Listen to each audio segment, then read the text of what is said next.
আমার বাগানে লতানো যে সবজি গাছগুলো আছে অনেকটাই লতিয়ে গেছে, সেগুলো ঠিকঠাক করে দিব ভিউয়ার্স বন্ধুরা। বিশেষ করে কাঁকরোল গাছটা, আর পুরুষ যে কাঁকরোল গাছটা আছে সেটা এখন পর্যন্ত ফুল আসেনি, কিন্তু স্ত্রী কাঁকরোল গাছগুলোতে অসংখ্য কাঁকরোল ধরছে এবং নষ্ট হচ্ছে। এটা যে কি কষ্টের আপনি আপনাদেরকে বোঝাতে পারবো না ভিউয়ার্স বন্ধুরা। হ্যালো মাই লাভলি ভিউয়ার্স, আসসালামু আলাইকুম। কাশি ছাদ বাগানের পক্ষ থেকে সবাইকে অভিনন্দন। আশা করি সবাই ভালো আছেন, আমারই মতো ফুল ফল এবং সবজির গাছ লাগাচ্ছেন।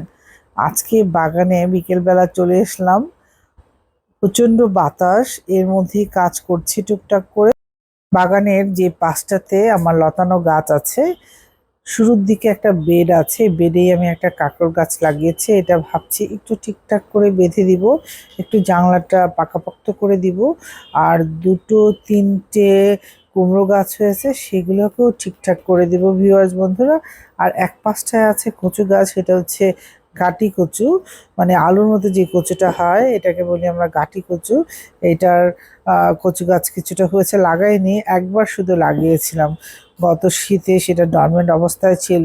শীতে এখানে সবজি লাগিয়েছি, শীতের সবজি ওঠার পরে যে বৃষ্টিটা পেলো, এসে দেখি কচু গাছগুলো বড় হয়ে গেছে। শীতের যে সবজিটা ছিল বিশেষ করে সিম গাছ, অসংখ্য ফুলে ভরে আছে সিম গাছটা। এবছর আর কাটিনি, দুটো গাছ আছে, ভাবলাম রেখে দিই যেহেতু প্রচুর ফুল।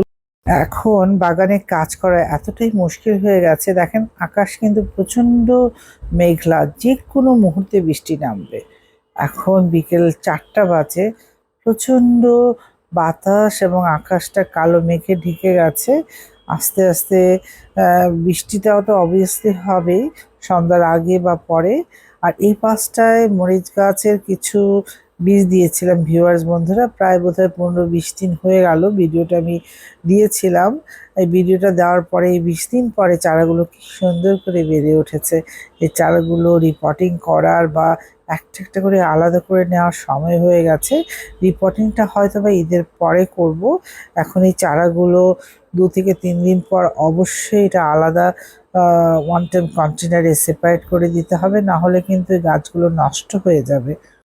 আকাশ এতটাই মেঘলা এবং প্রচন্ড বেগে বাতাস থেমে থেমে তো আসছে, একটু স্প্রে করলে হয়তো গাছগুলো ভালো হতো। এই যেহেতু বৈরী আবহাওয়া, থেমে থেমে বৃষ্টি, কখনো মেঘলা আকাশ, এই অবস্থায় গাছে কিন্তু ছত্রাকের আক্রমণটা বেশি হয়ে থাকে। মাঝে মাঝে একটু ছত্রাক নাশক দিলে গাছগুলো একটু রক্ষা পাবে। আজকে ভেবেছিলাম দিব, কিন্তু যে আবহাওয়ায় বাতাসে অবশ্যই স্প্রে করা যাবে না, সেই জন্যই যেটা না করলেই না, যেটা করা যাবে সেই কাজগুলোই করছি, যাতে বাতাসে গাছের ডালগুলো হেলে না যায়। এবং কাঁকরোল গাছটা একটু বাউনি দিয়ে দিলাম, একটু জাংলা দিয়ে দিব, যাতে গাছগুলো উপর দিকে ওঠার পরে পর্যাপ্ত জায়গা পায়। সেই জন্য চারদিকে 4টা বাঁশের খুঁটি গেড়ে একদম চতুর্দিকে দড়ি দিয়ে বেঁধে দিলাম গোল করে, যাতে এর ভিতরেই গাছটা থাকে এবং উপর দিকে ওঠার পরে যাতে পর্যাপ্ত জায়গা পায় এবং গাছটা হেলে না পড়ে। উপর দিকেও একটু বাউনি সিস্টেম করে দিব, মানে ডাল দিয়ে বলেন, বাঁশের লাঠি দিয়ে বলেন, যেটা দিয়ে বলেন, একটু জাংলা করে দিব উপরের দিকে ওঠার পরে। আজ আপাতত এটুকুই করে দিচ্ছি, যেহেতু প্রচণ্ড বাতাস, এটুকুতেই সীমাবদ্ধ থাকি আজ। নেক্সটে উপরে অংশটাও ইনশাল্লাহ কিছু একটা ব্যবস্থা করব।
কাঁকরোলের মাচা দেওয়া কমপ্লিট করে ফেললাম ভিউয়ার্স বন্ধুরা।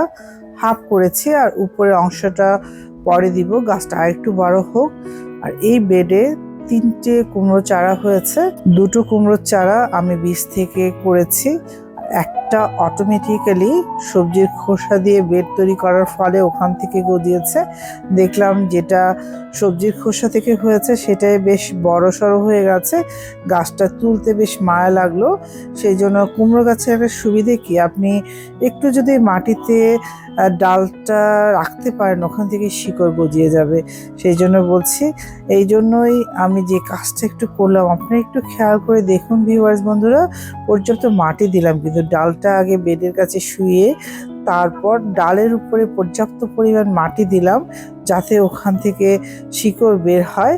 এবং শিকড় অলরেডি বের হয়েছে, সেটা তো মাটির নিচে দিয়েছি, গাছটা একটু সাপোর্ট পাবে, সেই জন্য মাটি দিয়ে গাছটাকে একটু সাপোর্ট করে দিলাম। আর দুটো যেটা হয়েছে সেটার গোড়াতেও মাটি দিচ্ছি, যেহেতু ডাল থেকে শিকড় বের হয়ে গেছে, শিকড় সমেত আমি গাছটাকে মাটি দিলাম এবং পর্যাপ্ত পরিমাণে সারযুক্ত মাটি দিলাম, যাতে গাছটা একটু বড় হয়, একটু মোটা হয় এবং উপর দিকে দ্রুততার সাথে বেড়ে ওঠে। যত দ্রুত গাছ বড় হবে আপনি ফলন পাবেন। দুটো গাছের গোড়ায় আমি মাটি দিয়ে বেঁধে দিলাম, যাতে গাছগুলো বাতাসে হেলে না পড়ে এবং সেখান থেকে পর্যাপ্ত পুষ্টিগুণ পেয়ে গাছটা বড় হতে থাকে।